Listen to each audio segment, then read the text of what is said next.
For today's video, we are back on Tier Maker, and as you guys can see, we're going to be talking about the 2020 NHL UFA class. Now, free agency over the past couple of years has been pretty crazy. We saw John Tavares sign with the Leafs, and at the time, that was such a massive storyline. And then last summer's free agency, we saw Artemi Panarin sign that massive contract with the New York Rangers. And as it stands right now, there are a ton of very good NHL players set to become free agents this summer. And yeah, there is still a lot of time between now and free agency, and a couple of these guys at least will probably sign extensions with their teams before they actually hit the open market. But the concept of today's video is pretty simple. I'm going to go over all of these players and give you guys my predictions on if I think they're going to re-sign with their current team or sign with a new team and what that contract could potentially look like. Starting the video off with Robin Lehner, and I'm going to put him in re-sign, and he's a pretty interesting one. He's already been through this process last year. He was a UFA and signed the one-year deal with the Hawks. So heading into this free agency, I think it should be pretty important for Robin Lehner to get a long-term contract, just get some security on where he's going to be playing over the next couple of years. And Corey Crawford's contract is coming off the books, and in my opinion, he very well might retire, so the Hawks will be in need of a goaltender for the future, and I think Robin Lehner would be the perfect guy. So my prediction for him is he's going to re-sign. It might be tough though, because they do have to pay Dylan Strome, and Eric Gustafsson is a UFA too, so it'll be interesting to see what they do, but in my opinion, Lehner should be a priority for them.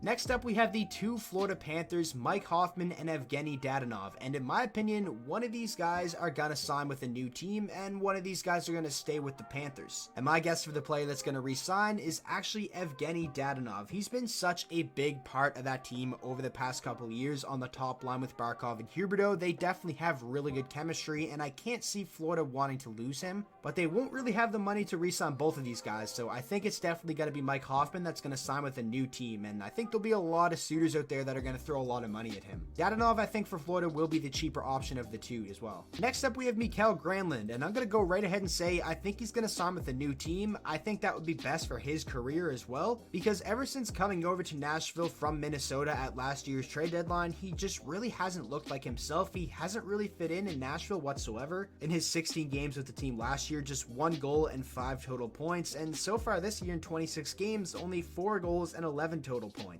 And this was a guy who had back-to-back 20-goal seasons with Minnesota, 60-point years. He's a guy capable of being a first-line player, but he's not really going to get that opportunity in Nashville, so I think he's going to sign with a new team. Moving on now, we have Torrey Krug, one of the best offensive defensemen in the NHL, one of the best power play quarterbacks in the NHL, and it would definitely be very tough for Boston if they lost this guy, but it's going to be very tough to keep him around because this is a team that doesn't really have a lot of cap space whatsoever, and the only contracts they have coming off the books are guys like Anders Bjork, Joachim Nordstrom, and they're going to have to re-sign DeBrusk as well. Zdeno Chara's $2 million is also coming off the books, but that isn't really going to free up much space at all. You also have Yaroslav Halak, but that's only $2.75 million, and in my opinion, Torrey Krug could command up to like $8 or maybe even $9 million. I think you'll have some teams on the open market throwing the bank at him, and that'll kind of be tough to turn down. If he hits the open market, I think it's going to be even more difficult for Boston to bring him back because it'll turn into like a bidding war. If I had to guess, I honestly think Torrey Krug might sign with a new team. Next up, we have Justin Schultz for the Pittsburgh Penguins. He was one of the better defensemen in the NHL like 2 years ago, but now he's kind of struggled to stay healthy, so his value definitely has gone down. I don't think he could command as much money this summer as he could have like 2 summers ago, so for Pittsburgh, I think that's a good thing. I'm going to go ahead and say he's going to re-sign with the Penguins. He's a big part of that blue line when healthy, and I don't really see that team wanting to lose him. Next up, we have one of the bigger name players, and that is Alex Pietrangelo for the St. Louis Blues, and honestly, I can't really see him playing anywhere else. They just won the Stanley Cup. He's the captain of that team. I just feel like he's always going to be a St. Louis Blue. I can't really see him anywhere else, so I'm going to say he re-signs, but if he does hit the open market like Torrey Krug, there's going to be a lot of teams throwing a lot of money at Pietrangelo. That caliber of defenseman, they don't really just come around in the open market too often. Next up, we have Chris Kreider, and this is a pretty interesting one because they don't really have too much cap space after signing Panarin and then trading for and signing Jacob Trouba, but I'm not quite sure how much money Chris Kreider is going to command. I can't really see it being too much more than his like $4.6 million cap that he has right now, maybe somewhere in the $5 to $5.5 million range, because it's not like he's having a very good season this year by any means. And honestly, I think that kind of bodes well for the Rangers, and they might be able to get him for like a cheaper deal. He's someone that I'm not quite sure about, but if I had to guess between the two, I'm going to go with him re-signing with the Rangers because he is a pretty vital part to that team, even though this year he isn't putting up ridiculous offensive numbers. And next up, we have Taylor Hall, obviously the biggest fish out there, like Panarin last year and like John Tavares 2 summers ago. And Taylor Hall very well could be traded before free agency and obviously sign an extension with the team he's traded to. I think that's more likely to happen. So I'm going to put him at sign with a new team, and obviously I think it actually is going to come sooner rather than later. There's been a lot of rumors going around about Taylor Hall over the past couple of weeks, and they've really been heating up. Some people saying that he could be traded even before the Christmas break. Colorado seems like the most likely suitor right now, and man, would that ever be a nasty fit with Taylor Hall going in there playing with those talented forwards. It's going to be interesting to see what happens with Hall, but I just really can't see him being a New Jersey Devil even past the trade deadline. And next up, we have Jacob Markstrom for the Vancouver Canucks. Now, I'm honestly not 100% sure about this one because, yeah, he has been very good for them over the past 2 years, but they do have Thatcher Demko, who in my opinion would do a fantastic job taking over the #1 spot, but he's still very young, and I'm not quite sure if Vancouver wants to put that much pressure on him just yet. And this is a team that is definitely expected to get better